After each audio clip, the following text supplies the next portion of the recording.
हमारा जो ये चेस्ट वाला एरिया होता है इसको हम बोलते हैं थोरैसिक कैविटी। इस थोरैसिक कैविटी में हमारे 2 नंबर में लंग्स पाए जाते हैं, मतलब 2 इन नंबर।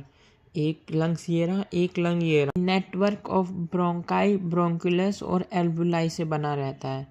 ब्रोंकाई ये जो जा रही है एक, और इसी के साथ जो एक छोटी वाली ब्रांच जैसी निकल रही है ये ब्रोंक्यूलस है, और इससे जो गोले गोले से लगे हुए एल्विलाई है। ये डबल मेम्ब्रेन से कवर रहते हैं, जिसको हम प्लूरल कहते हैं, और इनके बीच में जो फ्लूइड पाते हैं इसको कहते हैं प्लूरल फ्लूइड, और जो ये मेम्ब्रेन है इसको प्लूरल मेम्ब्रेन कहते हैं। लंग्स के नीचे ये एक डी यानी डायफ्राम जैसा एक ये मतलब डोम जैसा शेप होता है, dome shape structure below lungs, जिसे हम डायफ्राम कहते हैं। जब हम इनहेल करते हैं तो हमारा लंग्स ऊपर को उठता है तो डायफ्राम नीचे को उठता है।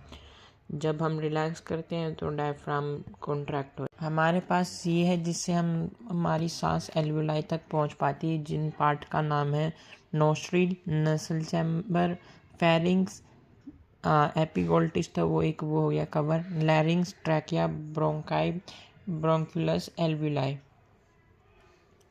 नोस्ट्रिल यानी कि नाक, जिसमें नसल चैम्बर होते हैं, 2 छेद जैसे होते हैं, उसको नसल चैम्बर बोलते हैं। फेरिंग्स जो कि कॉमन पैसेज होता है फूड और एयर के लिए कॉमन पैसेज होता है जो माउथ में मिलता है, कुछ इस तरीके का होता है। ये माउथ से भी आ रहा होता है और ये नाक से भी आ रहा होता है, तो इसको हम कहते हैं फेरिंग्स, जो कि एक कॉमन पैसेज है। और इस फेरिंग्स के बाद एक ढक्कन जैसा आता है जो कि एपिगोल्टिस होता है।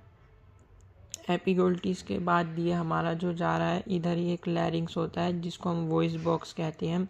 वॉइस बॉक्स के बाद हमारा ट्रैकिया के बाद ब्रोंकाई, फिर ब्रोंक्यूलस, फिर एल्वुलाई। अब ये ट्रैकिया जो है ये कार्टिलेज रिंग से कवर रहती है। क्यों? सपोर्ट के लिए।